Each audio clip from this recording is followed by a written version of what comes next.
Terry, is this one of the tougher nights of the year because you built goodwill back with that series in San Francisco? Even though you lost 2 or 3 to San Diego, have a night like this. Kevin, when you get beat like this tonight, it's one of those games you just check it off the calendar and get ready for tomorrow. That's why we ran the pitching the way we ran it. We had to get some guys some work. We didn't want them to get a lot of work. Ran them in there. Told Frankie, called out the bullpen, look, just get in. You need to get on the mound. Obviously the edge is missing. He doesn't pitch the way you want him to. But those closers, we all have seen that before. But it's just one of those nights that you just forget about it. We're gonna reach in the bag of tricks tomorrow and try to come up with something to find some energy. Is that easier to do just because you were talking about pregame how really you have been in every game? Is that easier to do because of that? Yeah. And again, this is not typical of any way we played, even during our bad stretch. Right now, tonight's just to forget it. Let's just move on. Chris had the rookie start in San Francisco, but overall, I guess if you look at his last 4 starts, are you concerned at some of the big swings teams are getting? I'm a little concerned about it. He's certainly, he's always lived with location.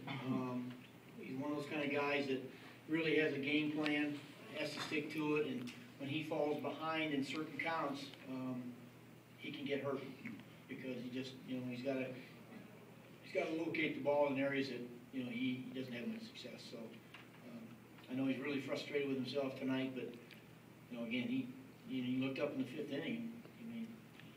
We're still there. We were right to, we just couldn't score.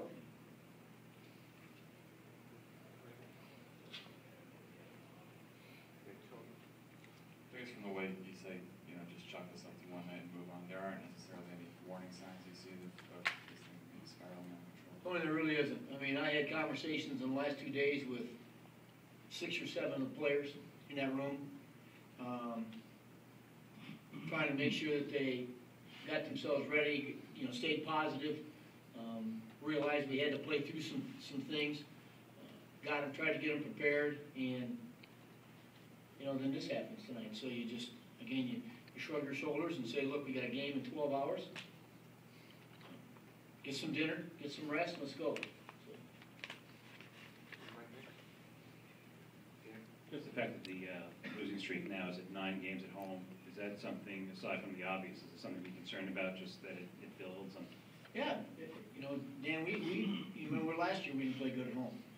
And it was a huge concern of mine last year due to the shape of the fact that the ballpark was so big, and the kind of game we played where we ran the bases, and we didn't have a lot of power, but we just didn't play good here. Right now, the ballpark's reconfigured. Guys play here we've had confidence playing here in the first half. Right now, there's nothing we do that's right. So we just gotta, again, this is when you cinch up your belt, reach inside, find out what you're made of, find out who wants to compete the last 50 games of the end of the season, and because those are the guys you're gonna want on the team. Yeah. That was me. Anybody? Pass.